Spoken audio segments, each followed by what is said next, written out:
And now, as promised, a special comment on Michael Chertoff's gut.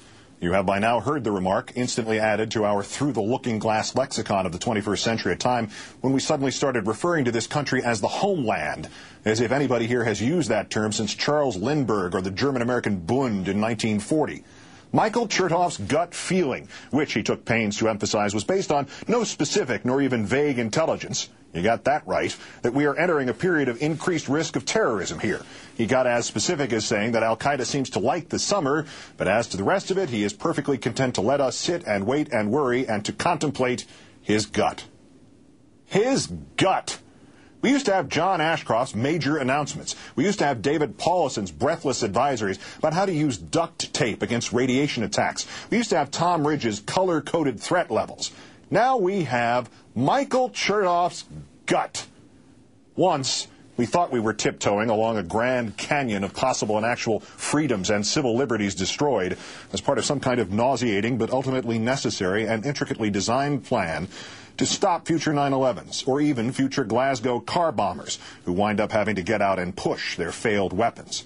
Now it turns out we are risking all of our rights and all of our protections and risking the anger and hatred of the rest of the world for the sake of Michael Chertoff's gut. I have pondered this supreme expression of diminished expectations for parts of 3 days now. I have concluded that there are only 5 possible explanations for Mr. Chertoff's remarkable revelations about his transcendently important counterterrorism stomach. Firstly, Mr. Chertoff, you are, as Richard Wolff said here the other night, actually referencing not your gut, but your backside, as in covering it, CYA. Not only has there not been a terrorist attack stopped in this country, but your good old Homeland Security has not even unraveled a plausible terrorist plan. And you and your folks there have a different kind of stomach pain, knowing that with a track record that consists largely of 2 accomplishments, inconveniencing people at airports and scaring them everywhere else. Your department doesn't know what the hell it is doing, and even you, Mr. Chertoff, know that. Secondly, of course, there is the possible explanation of choice for those millions of us who have heard the shrill and curiously timed cries of wolf over the last 6 years, what we've called here the nexus of politics and terror, that there isn't anything cooking, and your gut feeling was actually that you'd better throw up a diversion soon on Mr. Bush's behalf, or something real, like the Republicans' revolt over Iraq, and the nauseating gut feeling the rest of us have that we have gotten 3,611 Americans killed there for no reason, was actually going to seep into the American headlines and American consciousness. It's impossible to prove a negative, to guarantee that you and your predecessors deliberately scared the American public just for the political hell of it, even though your predecessor, Mr. Ridge, admitted he had his suspicions about exactly that.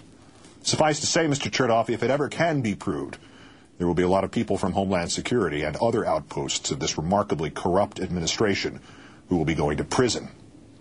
Thirdly, and most charitably, I guess, Mr. Chertoff, is the possibility that you have made some credible inference, that we are really at greater risk right now, but that any detail might blow some sort of attempt at interruption. There is some silver lining in this, but the silver lining would have been a greater one if this National Counterterrorism Center report had not leaked out the day after you introduced us to your gut.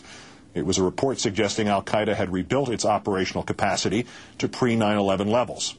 Not only did this latest hair-on-fire missive remind us that Al-Qaeda's regrowth has been along the Pakistan-Afghan border, not only did it remind us that your boss let this happen by shifting his resources out of Afghanistan to Iraq for his own vain and foolish purposes, to say nothing of ignoring Pakistan, not only did it underscore the ominous truth that if this country is victimized again by Al-Qaeda, the personal responsibility for the failure of our misplaced defenses would belong to President Bush and President Bush alone.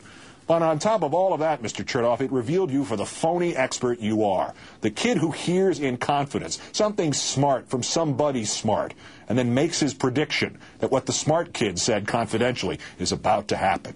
It reads, just as you revised the gut remark this morning, sir, the informed opinion, the kid telling stories out of school. The fourth possibility is a simple reversal of the third, Mr. Chertoff. You shot off your bazoo, and then this National Counterterrorism Center report was rushed out, even created to cover you, to give you credibility, to cloud the reality that you actually intoned to the Chicago Tribune, the 21st century equivalent of, by the pricking of my thumb, something wicked this way comes.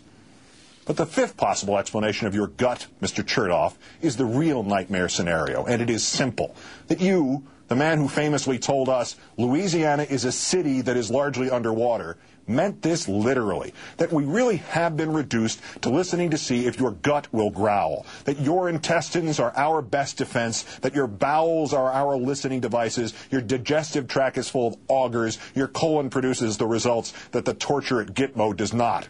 All hail the prophetic gut! So there are your choices. Bureaucratic self-protection, political manipulation of the worst kind, the dropping of opaque hints, a gaffe backfilled by an instant report, or the complete disintegration of our counterterrorism effort. Even if there really is never another terror attempt in this country, we have already lost too much in these last 6 years to now have to listen to Michael Chertoff's gut, no matter what its motivation. We cannot and will not turn this country into a police state. But even those of us who say that most loudly and insistently acknowledge that some stricter measures under the still stricter supervision of as many watchdogs as we can summon are appropriate. But you're not even going to wring any of that from us, Mr. Chertoff, if we're going to hear remarks about your gut feelings. You have reduced yourself to the status of a hunch-driven clown, and it's probably time you turned your task over to somebody who represents the brain and not the gut. Certainly to somebody who does not, as you do now, represent that other part of the anatomy, the one through which the body disposes of what the stomach does not want. Good night and good luck.